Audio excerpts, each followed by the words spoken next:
추미애 법무장관, 윤석열 검찰총장, 신천지 수사 두고 왜 의견이 다를까? 추미애 법무부 장관이 지난달 28일 일선검찰청에 지시를 하나 내려보냈는데요.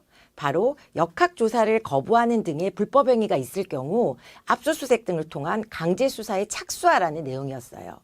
결국은 코로나19 사태 집단 감염의 진원지로 알려진 신천지를 겨냥한 것이라는 게 대부분의 중론이었습니다. 하지만 정치권이나 법조계에선 단순히 신천지의 불법 행위를 겨냥한 것만은 아니라는 얘기가 나옵니다. 추미애 장관이 정치인 장관이기 때문이에요. 여당 대표도 지냈고 5선 의원을 지낸 베테랑 정치인입니다. 그러다 보니 총선을 앞두고 현재 악화된 여론을 무마시킬 방법이 무엇이 있을까 많이 고민을 했을 겁니다. 그런 상황에서 신천지는 굉장히 좋은 대상이 됐을 수 있어요. 신천지에 대한 본격 수사가 시작이 된다면 국민들의 시선은 아마도 그쪽으로 쏠릴 가능성이 매우 높아집니다. 그런데 검찰에서는 망설이는 분위기가 느껴져요.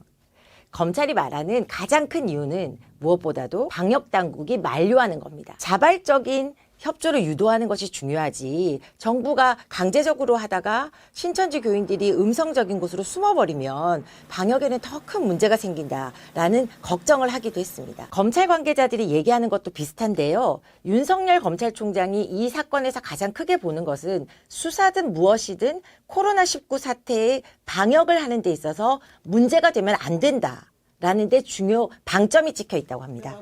특히 이만희 총회장이 이 일에 기자회견을 했습니다. 협조를 잘 하겠다는 내용이었거든요. 협조를 하지 말라는 지시를 내렸다는 그런 정황이 있는 것도 아니고 무슨 불법적인 행위를 한 것도 아닌데 갑자기 검찰로서 신천지에 대해서 다른 수사를 벌인다는 게 부담스러울 수밖에 없어요. 이런 검찰의 설명에 상당히 공감이 가기는 해요. 그렇지만 다른 식의 해석을 내놓는 사람들도 많아요. 바로 2014년 세월호 참사 때의 기억입니다. 청해진 해운이라고 세월호를 운영했던 운영사에 대한 수사가 확대가 됐는데 청해진 해운의 실소유주가 당시 구원파로 알려진 유병언 세모그룹 회장이었어요. 그러다 보니 이 수사가 유병언 회장 일가 그 주변 구원파로 모두 확대가 되게 됩니다. 그런데 수사가 시작되고 처음에는 협조할 것처럼 보였던 구원파 쪽에서 수사망이 조여오자 유병언 회장이 도망치기 시작을 했어요. 구원파 신도들의 엄청난 도움을 받았거든요. 결국 유병언은 사체로 발견이 됐습니다.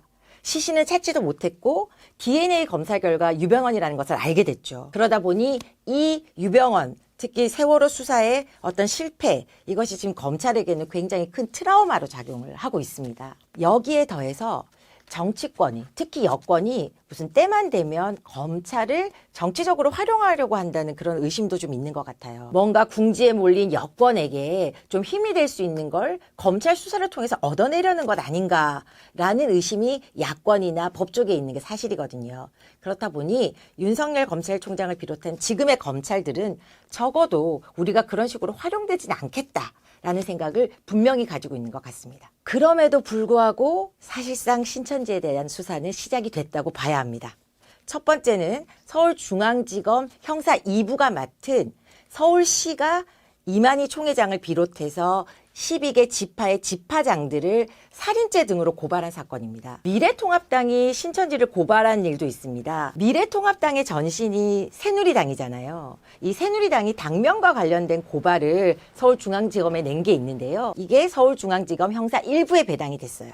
내용이 즉슨 일부 신천지 인사들이 2012년 새누리당으로 당명이 바뀌었을 때 이만희 총회장이 설교를 통해서 내가 그 당명을 지어줬다라고 주장했다는 거예요. 그런데 사실 신천지라는 한자어를 우리말로 풀어보면 새누리가 되잖아요. 그러다 보니 특히 새누리당에 대해서 비판적인 여러 세력들이 마치 새누리당과 신천지가 관련 있는 것처럼 그런 SNS 글도 올리고 그랬었거든요. 그러다 보니 미래통합당으로서는 그런 우려를 불식시키기 위해서 이런 고발 조치를 한 것으로 보입니다. 그래서 검찰이 의도를 했든 하지 않았든 간에 결국 신천지에 대한 수사는 시작이 됐다고 봐야 하고요.